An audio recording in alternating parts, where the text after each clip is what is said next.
Hello guys, welcome po ulit dito sa ating kusina. Ayan, nagluto po ako guys ng ginataang sigarilyas. First time ko magluto nito. Ang sarap guys. Ayan, tara samahan niyo po ako.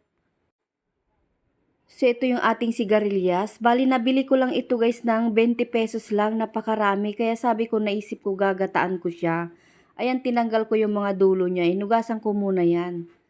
Pagka natanggal na natin yung mga dulo, saka ko siya hiwa-hiwain ng maliliit. Ayan, natapos ko na siyang alisin yung mga dulo. Hiwa-hiwain na natin siya. Ganyan lang po yung paghiwa ko. Nung nagluto kasi ako nito guys, ginisa ko lang sa dilis. Tsaka ganitong hiwa lang din. Masarap din siya. Tapos napaka-healthy tong gulay na to guys. Mura lang siya para sa panahon ngayon. Siguro panahon din niya. Kaya mura na. Kasi ito ang mahal itong gulay na to. Tapos meron akong bawang sibuyas tsaka luya. Ngayon nagpainit na ako ng cooking pan at inilagay ko na po yung giniling. Yes po, giniling po yung aking ilalagay na pork. Kung meron naman po kayong yung liempo, pwede naman. Tapos nilagay ko na yung bawang sibuyas para sabay na silang maggisa at lumambot na rin po yung giniling.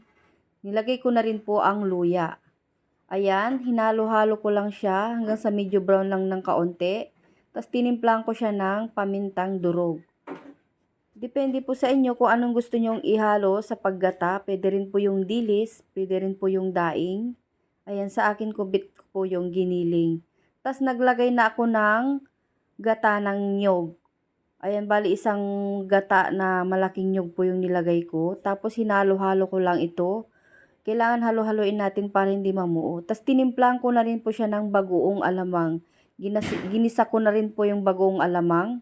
Tapos tinimplang ko ng bitchin. Ayan, haluin lang natin. Pagka alam nung malambot na yung giniling, nilagay ko na po yung ating sigarilyas. Ganyan lang po kadali. Ayan, walang kahirap-hirap lutuin. Ayan, meron na po tayong masarap na ulam. Siyempre pa, kung gusto mo ng maanghang, lagyan mo ng sili. Ayan, nilagyan ko po yung siling green dahil maanghang din po yung siling green na nilagay ko. Ayan, ang bango nito guys. Ang sarap pala nito. Ayan, first time kong magluto nito guys. So, ayan po, marami pong salamat sa inyong panonood. Pa-like and share naman po itong video na to. Hanggang sa muli guys. Bye!